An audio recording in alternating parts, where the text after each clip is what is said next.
God is holy. 하나님은 거룩하시죠. 야훼께서 다스리시니 만민이 떨 것이요 야훼께서 그룹 사이에 좌정하시니 땅이 흔들릴 것이로다. 시온에 계시는 야훼는 위대하시고 모든 민족보다 높으시도다.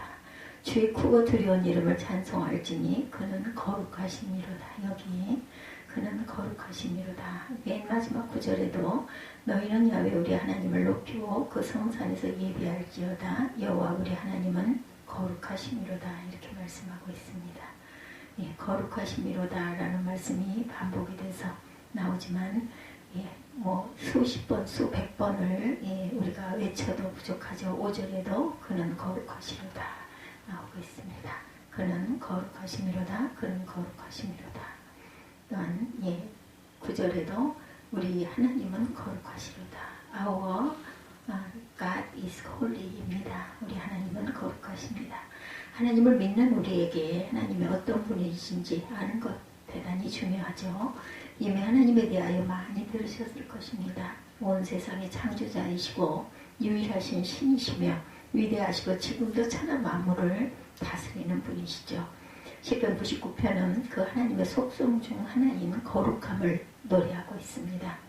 9절밖에 안 되는 짧은 시편이지만 주님은 거룩하시다라는 고백이 3번이나 나오죠. 하나님이 거룩하시다는 의미는 그저 하나님께서 죄나 악이 없이 완벽하시다는 의미만은 아닙니다. 시편 99편 4절에 나타나죠. 능력 있는 왕은 정의를 사랑하시느니라. 주께서 공의를 견고하게 세우시고 주께서 야곱에게 정의와 공의를 행하시나이다. 주님의 능력은 정의를 사랑하심에 있습니다. 주님께서 공평의 기초를 놓으시고 야곱에게 공의와 정의를 행하셨습니다. 여기서 하나님의 능력이 천지를 창조하신 것에 있다하지 않죠. 홍해를 가르시고 오병이어의 기적을 행하시고 죽은 자를 살리신 것에 있다고 하지 않았어요.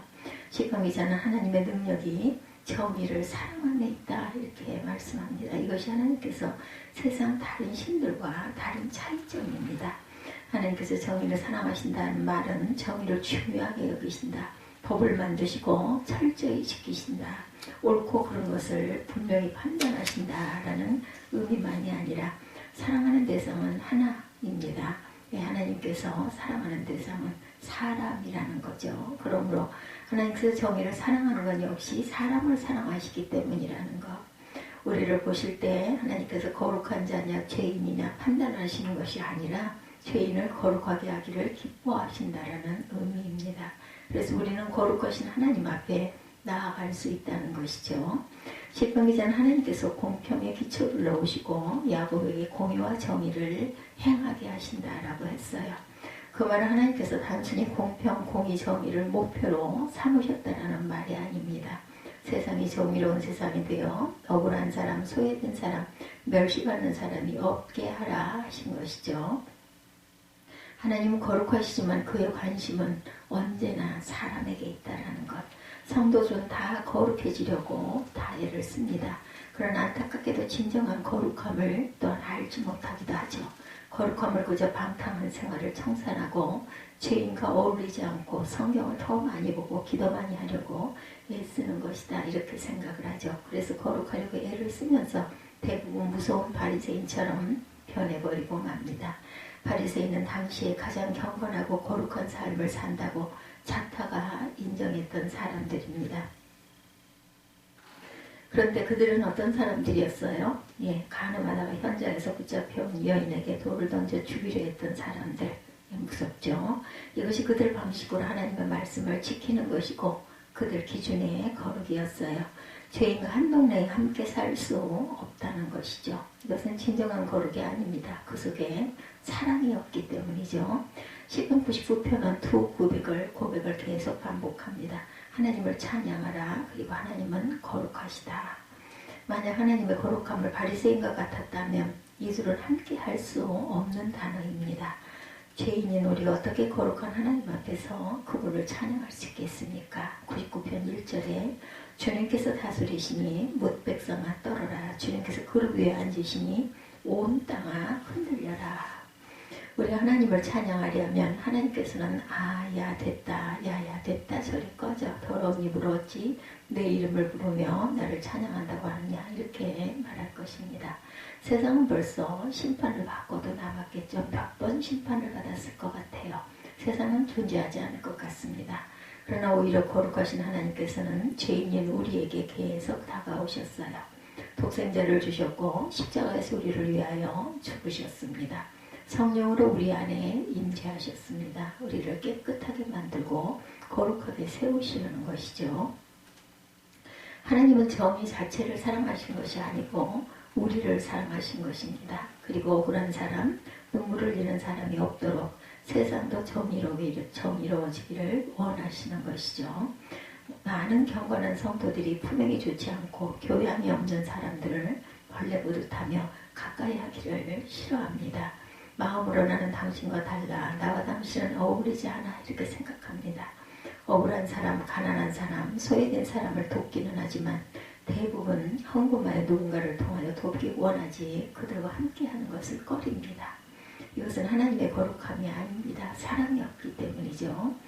예. 6절에 보면 모세와 아론 사무엘이 하나님을 가까이 섬기면서 무엇이든지 부르짖어 기도하면 하나님께서 응답해 주셨다 이렇게 증가하고 있어요. 그의 제사장 중에는 모세와 아론이 있고 그의 이름을 부르는 자들 중에는 사무엘이 있도다. 그들이 야훼께 간구하며 응답하셨도다. 야훼께서 구름 기둥 가운데 그에게 말씀하시니 그들은 그가 그들에게 주신 증거와 율례를 지켰도다. 여호와 우리 하나님이여 주께서는 그들에게 응답하셨고 그들의 행한 대로 갚기만 하셨으나 그들을 용서하신 하나님이십니다. 예. 그들이 때로 죄에 넘어지기도 했어요. 예. 7절에서 주님께서 구름 기둥 속에서 그들에게 말씀하시니 그들이 그분에게서 받은 계명과 율례를 모두 지켰다 이렇게 증거하죠. 죄에 넘어지기도 했지만 그때 하나님은 징계하셨고 그러나 회개하면 또한 용서해 주십니다. 하나님은 죄를 용납하실 수 없는 거룩하신 하나님이시만 또한 용서하고 사랑하시는 하나님을 보여줍니다. 하나님의 거룩하심은 언제나 용서와 사랑이 함께하는 것이죠. 하나님의 말씀을 다 지켜 행하는 것이 거룩함입니다. 그런데 하나님의 계명의 핵심이 무엇입니까? 목숨을 다하여 하나님을 사랑하고 이웃을 내 몸과 같이 사랑하는 것이죠. 그러므로 거룩한 사람은 하나님을 사랑할 뿐만 아니라 이웃을 사랑하는 사람입니다. 여기서 말하는 이웃은 그저 평범한 이웃집 사람을 말하는 것이 아니죠. 가난하고 배우지 못하고 힘이 없어서 억울한 일을 당하는 사람들을 말하는 것입니다. 선한 사마리아인의 비유에 나오는 강도 만난 자가 우리 이웃입니다. 부자 나사로에게 집 앞에서 병들어 굶어 죽어가는 나사로가 또한 이웃입니다. 그들을 보면서 불쌍하다, 안 됐다 하는 데서 그치면 안 되고 그것을 사랑하는 것이 아니기 때문이죠. 자신과 같이, 나 자신과 같이 사랑해야 합니다. 자신이 그런 억울한 처지, 비참한 처지에 빠진 것처럼 그들을 도우라. 우리 사회에 억울한 사람이 없게 하라는 것이죠. 그러나 우리는 너무나 더럽습니다. 거룩하고 싶고 사랑하고 싶어도 안 됩니다. 죄와 악에서 떠나 오직 하나님을 사랑하고 이웃을 사랑하고 살고 싶습니다. 그러나 우리 능력으로는 불가능하죠. 어떻게 해야 합니까? 하나님께서는 우리에게 거룩하라고만 하지 않으시고 우리를 거룩하게 만드셨음을 알아야 한다. 우리에게 거룩한 자가 되는 길을 열어주셨습니다. 십자가의 주님과 연합하는 것이죠. 네, 성격파 연기인인 김수미 씨가 7살 때쯤 어느 여름날에 아버지를 따라서 들에 나왔는데 아버지가 송아지를 맡기시면서 큰 성 시집갈 미천이여 잘 먹여라 하시고는 게을러 목욕을 가셨다고 그래요. 얼마 후 갑자기 천둥소리가 나는데 송아지가 놀라운다고 아래로 뛰어가더랍니다. 어린 김수미는 순간적으로 밧줄을 팔에 감았어요. 그리고는 사정없이 끌려갑니다. 뒤에서 아버지의 음성이 크게 들려옵니다. 밧줄 놔버려라. 그러나 어린 김수미는 팔뚝이며 배가 쓸려서 피를 흘리면서도 못 나요. 죽어도 못 나요. 우리 성 시집 못 가요. 라고 소리를 지르며 끌려갔다 그러죠. 구르다시피 뒤쫓아온 아버지의 팔 힘에 송아지는 멈췄고 아버지는 어린 김수미를 끌어안고 울었다고 그래요. 어릴 때부터 아주 야무진 아이였다고 그러죠. 우리가 이처럼 죽으라고 붙여봐야 할 말씀이 있습니다.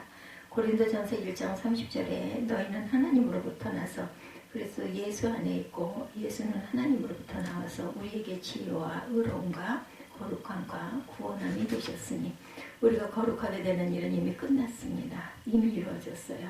우리는 이미 의로워졌고 거룩해졌습니다. 우리의 거룩함은 우리의 거룩한 행실에서 나오는 것이 아니라 예수님으로부터 나오는 것이기 때문이죠. 모든 것은 더러운 것과 접촉하면 더러워집니다. 그러나 우리가 주님과 연합하면 주님이 더러워지는 것이 아니라 우리가 거룩해집니다. 이것이 우리가 경험하는 가장 놀라운 하나님의 역사이고 거룩한 성도로 사는 비밀입니다. 세상 신을 믿는 사람들은 크고 웅장하여 무엇인가 신비로워 보이는 신령과 신성을 찾아가서 어떤 신성을 경험하려고 합니다. 그러나 하나님은 정반대로 하셨죠. 당신의 백성 안에 임하셨고 성령을 우리 안에 보내주심으로 우리를 거룩하게 하시고 하나님의 말씀대로 살게 하셨어요.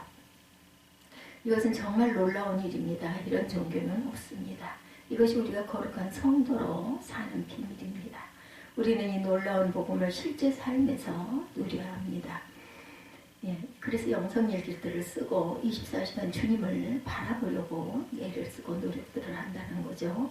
우리는 이미 주님과 연합한 사람들입니다. 주님은 우리 마음에 임하셨고 그래서 매일 일기를 쓰면서 24시간 주님을 바라보려고 한다는 것.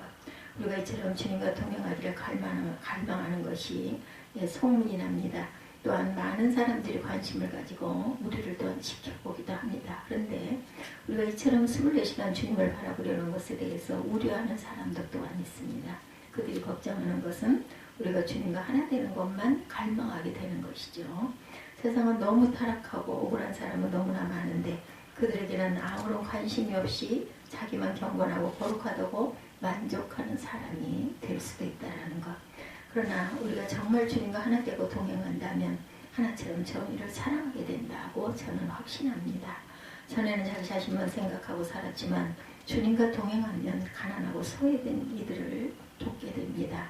우리가 그토록 갈망하고 사모하는 주님은 소외되고 가난하고 억울한 자들의 친구이기 때문이죠. 만약 우리에게서 그런 삶의 열매가 없다면 우리는 신비주의라는 말을 들어도 할 말이 없을 것입니다.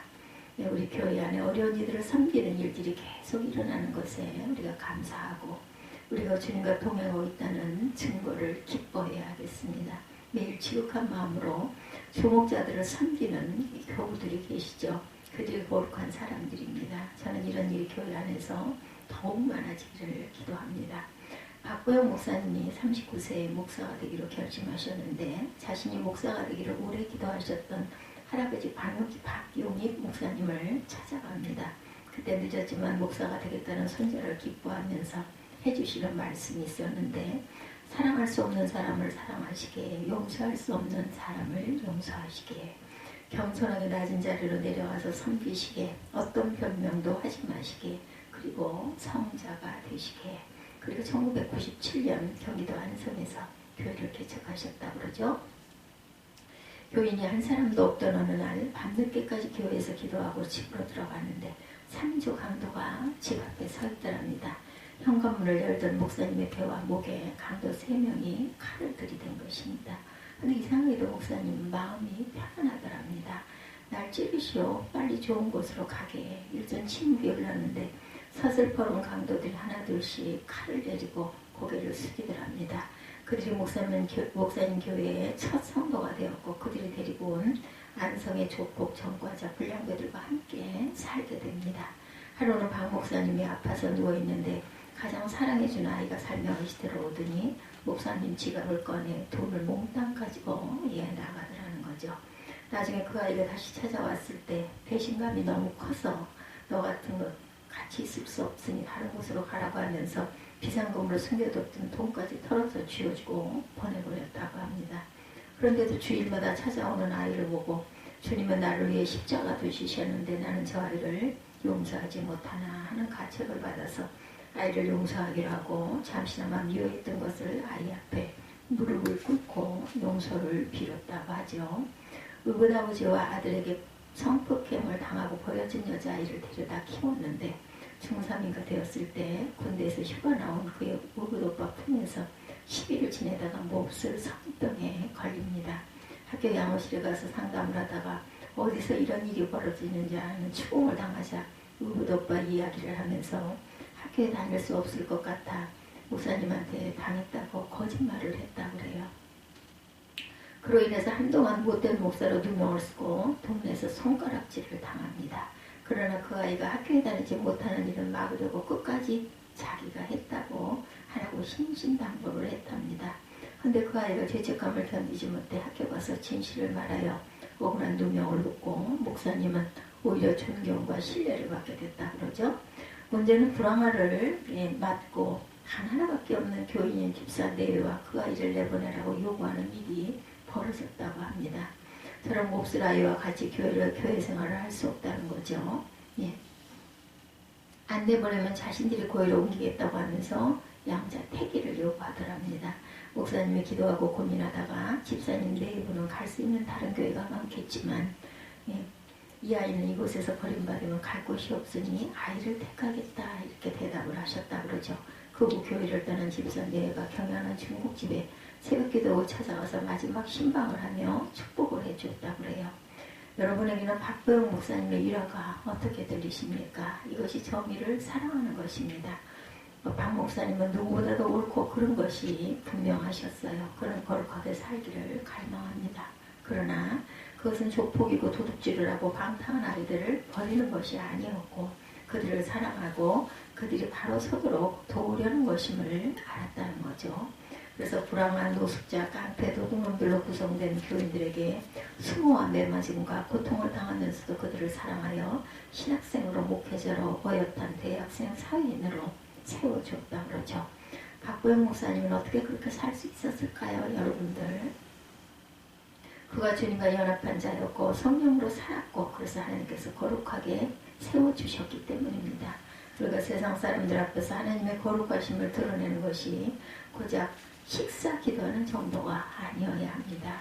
세상에서 억울한 사람, 슬퍼하는 사람, 고통당하는 사람, 무시당하는 사람, 버려진 사람을 구체적으로 도우며 사랑함으로 하나님의 거룩함을 드러내야 합니다. 이것이 우리가 세상에서 할 수 있는 가장 귀한 일입니다. 여러분 모두 하나님을 기억하고 기뻐하고 사랑하는 이러한 박보영 목사님 같은 그런 성품을 지니시기를 주님의 이름으로 축복합니다.